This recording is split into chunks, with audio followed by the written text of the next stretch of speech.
Hello,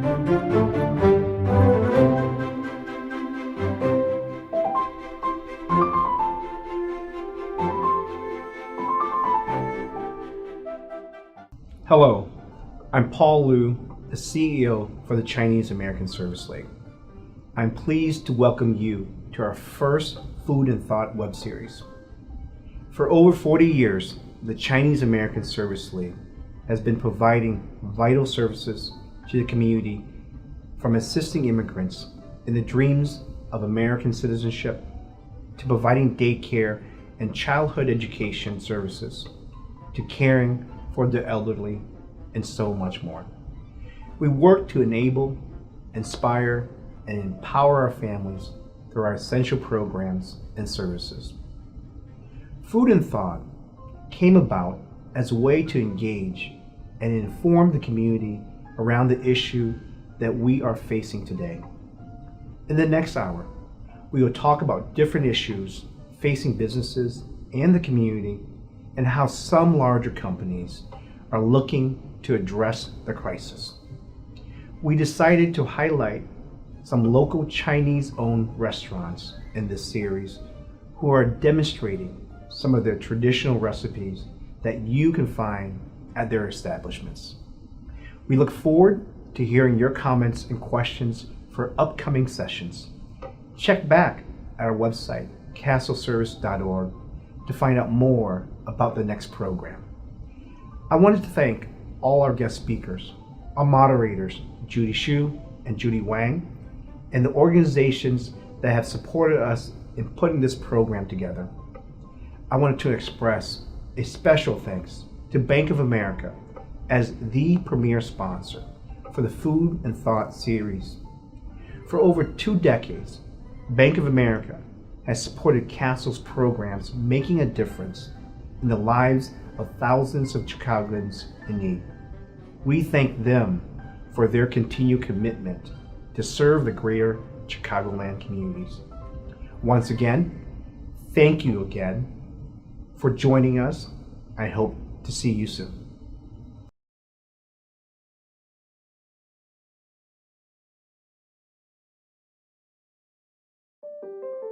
The racial and economic disparities that have long existed in this country have been widened by the coronavirus and amplified by the most recent acts of injustice.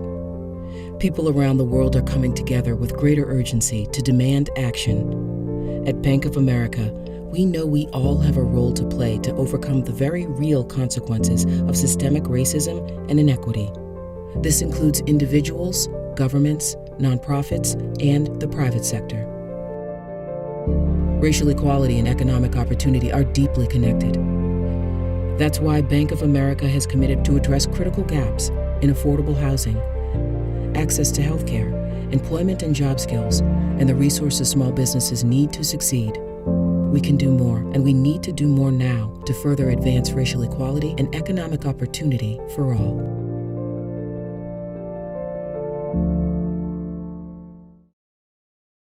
Hello, everyone. Thanks for being with us. I'm Judy Wang with WGN-TV. It is so nice, in the last couple of weeks to be able to gather with family and friends again. Business-wise, still a challenge. I can tell you at WGN, we are back to wearing our masks again, and all the mitigations some of them are back in place, and that's all, of course, thanks to the Delta variant. Right now, we're going to talk about COVID-19 and the impact it's had on the economy and also Chicago's business community. Joining us, our guest is Paul Lambert. He is president of Bank of America Chicago. He's also chief executive of Merrill Lynch for the Midwest. He's a trustee with the Chicago Community Trust. And learned today that you have run the Chicago Marathon multiple times, right, Paul? Yes. The knees can tell the story. Yes. Oh, wow. All right. Well, let's go ahead and get started. This past year, it's been very stressful. People have lost their jobs. A lot of businesses, mom and pop businesses, have gone under, they've closed, and we've really seen firsthand how the pandemic has affected minority communities in particular. They have been disproportionately affected. Tell us, as a corporate citizen, what has Bank of America tried to do to kind of guide us through this, guide the city through this? Yeah, thank you, Judy. And, it's a great question. And quite frankly, it's something that we pretty much daily continue to ask ourselves, how can we make a difference? It's so important that the city rallies, together to get us through this, unprecedented time. And, we believe very strongly it's, really critical that as a company, as a community, we do everything we can to help bring this crisis to an end. We feel strongly that, using guidance from the CDC and other experts that we need to do our part and bring an end to this. And frankly, as the city begins to open up, also not forget the valuable lessons that we've learned, that, will carry us forward, which we could talk about. And, so the Bank of America has been serving Chicago for over 160 years, one of the oldest banks in the city. So we've been through tough times before.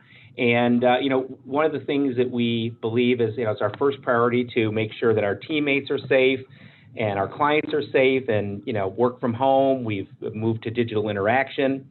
As I think Judy, our company announced about a year ago during the pandemic, $1 billion 4-year commitment to address racial inequality and help with economic opportunity.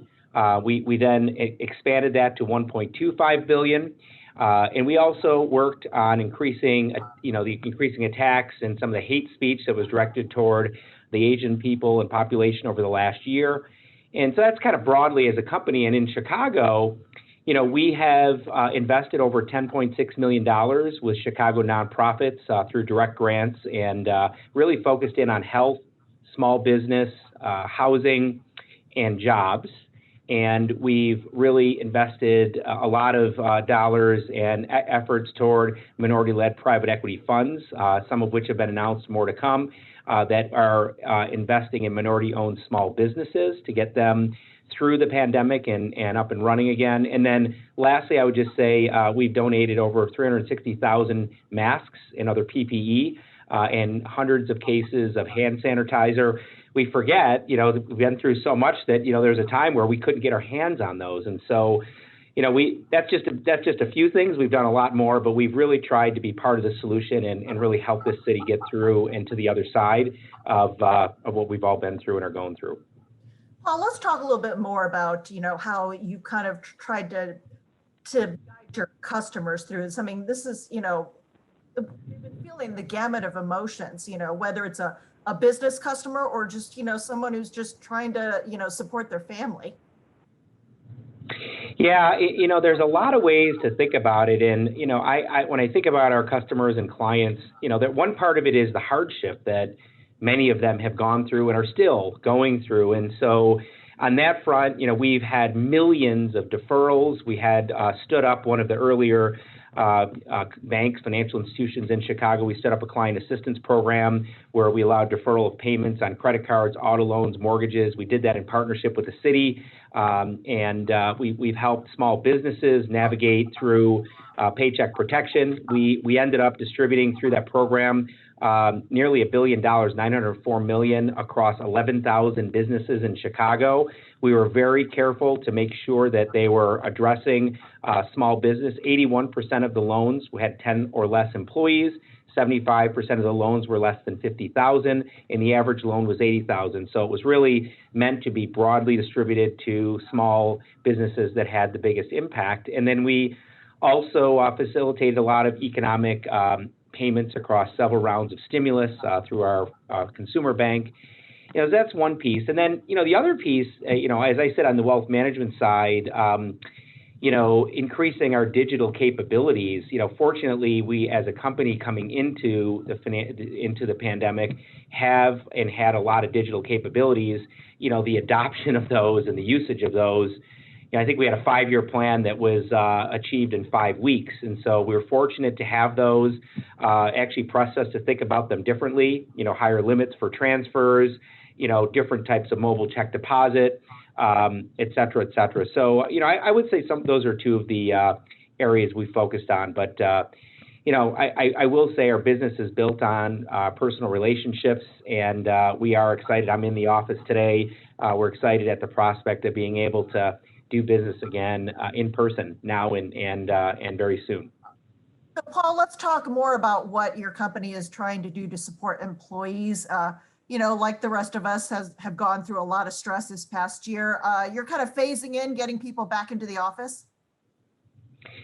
Yes, I'm here, and it's actually a really powerful question. I've been with the company almost 30 years, and it's something I'm super proud of. We have 6,000 associates here in Chicago, over 200,000 globally, and our company really takes employee health and safety as our absolute top priority.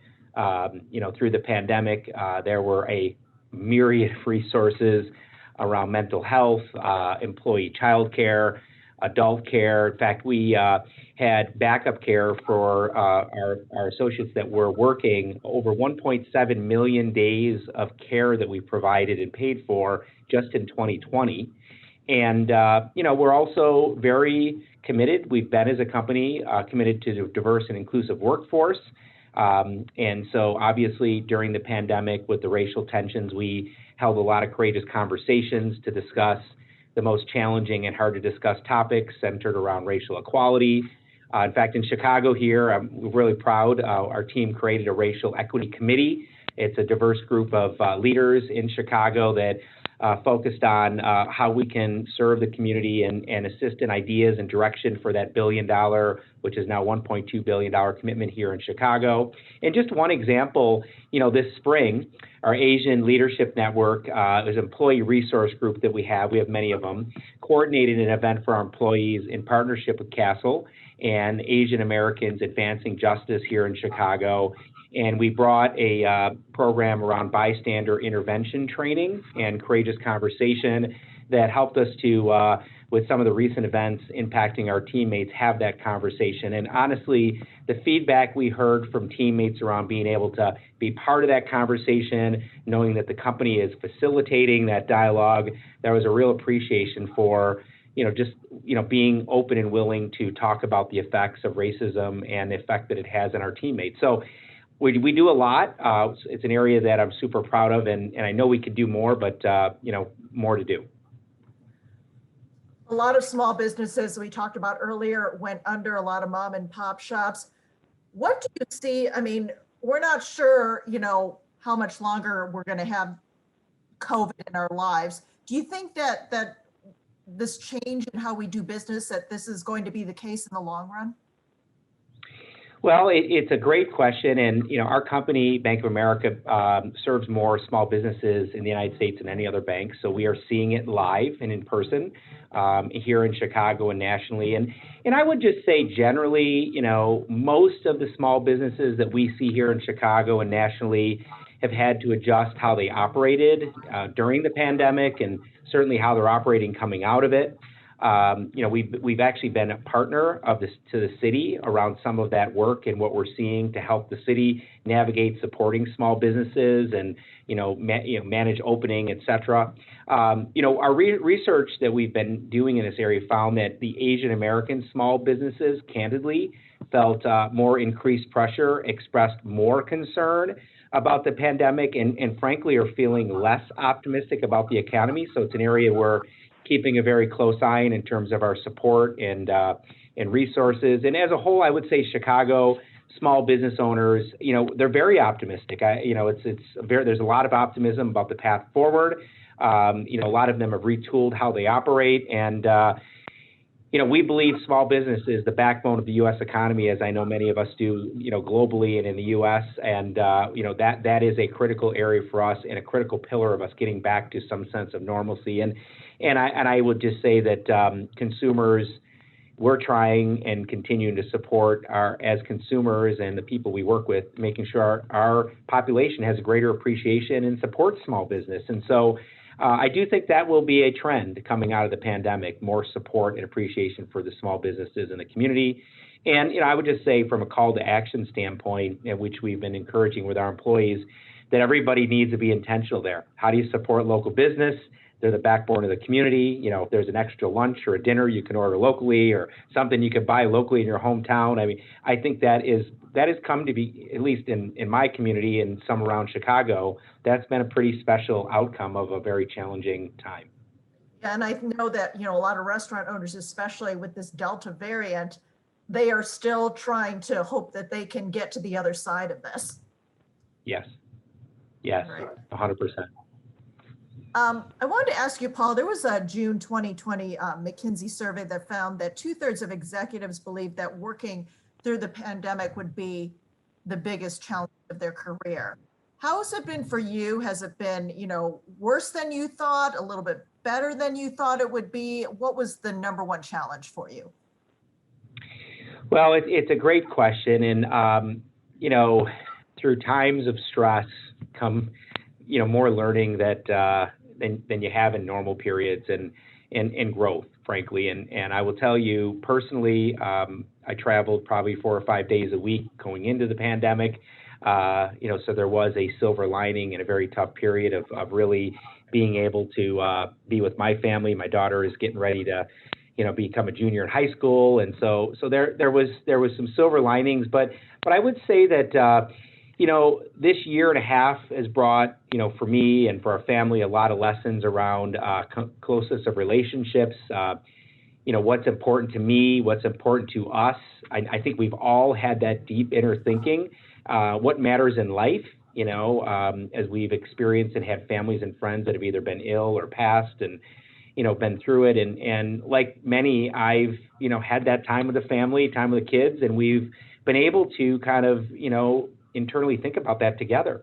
We've, as a family, examined racism. And, I think my daughter and my kids, it's the first time for them to be kind of upfront and personal with a lot of that, and having a chance to have that open conversation with my family, my friends at home, with our colleagues. And I would just say the lessons that I've learned and that, we've learned is, you can't overstate the importance of clear, consistent, and frequent communication in times of stress. We amplified our communication routines, sixfold. I think some of you know Dr. Massey, former chairman of Bank of America, very involved here in Chicago in many, many ways. We had him on a call, and as a leader of many different things in his long, successful career in life, he brought this mindset to all of us on a call, which I still to this day remember as if it was yesterday. He said, team, we will get through this. You don't see it right now, but we're going to get through this together. And the value of a leader is that we help people get through it, and then we learn through it to get to the other side. And most importantly, he stressed, and I think about it, the value of really listening, because people are going through so much. And if you don't peel those layers and listen, you'll miss some of those turning points in people's lives. And the last thing I would just say is I'm an optimist at heart, probably in some cases too much so, but, there is a light at the end of the tunnel. We're not out yet, but I do believe that, the end of 2021 will be far better. And I've told my team that 100 years ago, we had a global pandemic called the Spanish flu. And what most people, they know about it, we've learned about it, but most people probably forget or don't think about is what happened at the end when it ended. It was the beginning of the Roaring 20s. And so I do believe that when we come out of this, we're about to enter this incredible period of growth and reflection and appreciation for who we are and what we have. Well, I don't know. I was thinking, I remember 18 months ago, okay, we have to, we're wearing masks, we're social distancing, half the people are working from home. This is only going to last a month or so, right? Totally. Yes. Well, on that point, when we, in March of 2020, on the Merrill Lynch businesses, we have 105 offices at Merrill Lynch, Bank of America, in the Midwest, and we sent everybody home on a Friday. And I remember that day like it was yesterday. And what we had to do to be able to run the business is we had to have some people remain as kind of the operational backbone. And I've been going around the Midwest and in Chicago thanking them personally. And I tell everybody as I'm thanking them, I'm like, these individuals raised their hands, and I'm sure they weren't raising their hands planning for a 16-month, volunteer effort. And I think we all went home, thought we'd be back in a few weeks, and it was 16 months. And there are parts of our population are still home and probably still going to be home through the rest of the year, so. Yeah. Well, They can wear pajama bottoms, they save gas, they're not sitting in traffic, so you might have trouble getting some people back in. Yeah, it's like one of the first times I've worn a tie in a while. Oh, really? But I actually enjoyed it. I got in today to wear a tie, and it was fantastic. So it's getting back to a little bit of normalcy. All right. Well, Paul Lambert with Bank of America Chicago, thank you so much for your time and your insight. And you're not running the marathon this year, right? Is that right? Or yes or no? I'm not. I've done 9. I've done 9. Wow. And I started doing the Peloton. So I Peloton every day. So I may be biking the last few miles, but I'm excited for it. It's another one of those opportunities for the city to get back to normalcy. So we're excited to be able to celebrate it as we're coming out of this. But you may see me in a couple of years, maybe next year. We'll see. I'm not ready to go yet, but we'll be back out there again. I don't know. Are your knees going to hold up? Well, I have this thing. I want to get to 10. I don't know why. Double digits for some reason seems so much better, but we'll see. All right. Well, good luck. And thank you once again, Paul Lambert with Bank of America. And you all stay with us because we have a special treat coming up from Lemon Kitchen in Bridgeport.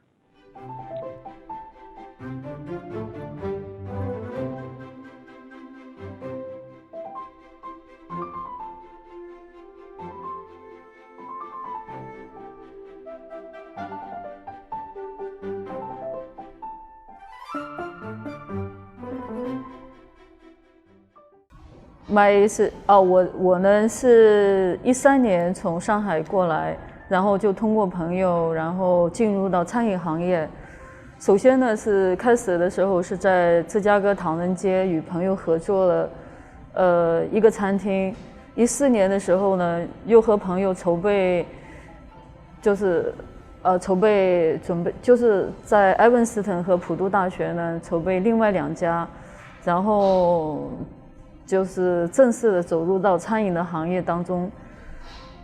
在16年的时候，我普渡餐厅开张的时候，然后还有埃文斯顿，就是餐饮是个非常繁荣的，就是走入到最好的一个时光。但是在2000年的时候呢，3月份突然呢就是疫情就是袭击了整个美国市场，包括我们各行各业都有受到非常大的打击，就是尤其是我们餐饮这一块，3月份呢就直线的就下降了它的营业额，包括我们的员工啊，就是逐步的就减少，然后从厨房到前台，包括到现在，目前都没有正常就是打开正常的营业的。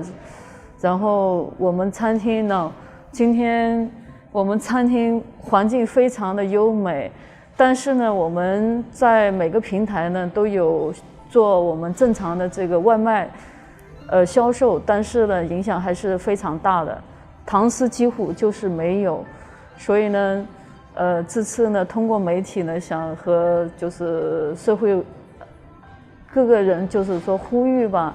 其实现在疫情已经恢复的差不多正常了，希望能走出来，走进每家每户去吃，然后让我们的餐厅就是说餐饮恢复到正常，这是我最希望看到的。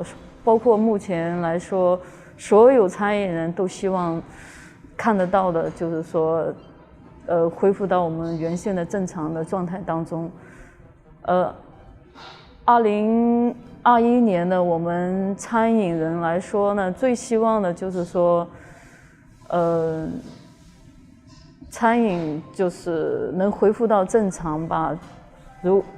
还有就是说，我们每个人都能正常的走出去，正常的工作，正常的生活，这就是我们最大的愿望。我们阿玛厨房从开张到现在呢，在芝加哥呢还是小有名望的。我们主打的是川菜和上海菜。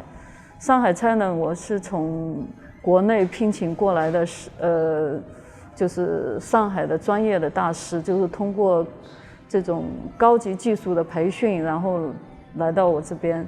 川菜也是，我是部分呢都是从国内然后培训过专业的指导带过来这样操作。然后我们上海菜呢有糖醋小排，然后红烧肉，小吃的话有熏鱼和四季烤麸，等等等等。希望我们各界的人士看到我们的今天的报道宣传，欢迎走出来就餐，谢谢。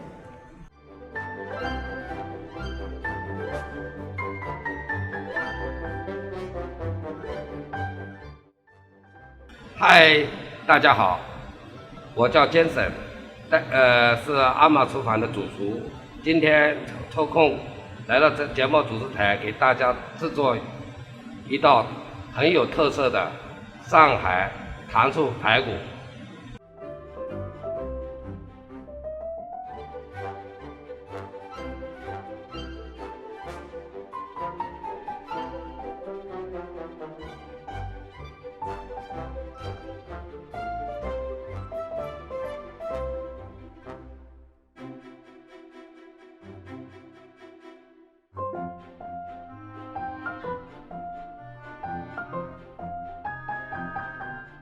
那么我们刚才把排骨已经剁好了，接下来就是怎么腌制，怎么烹调。那我一步一步的，给大家再来讲解一下。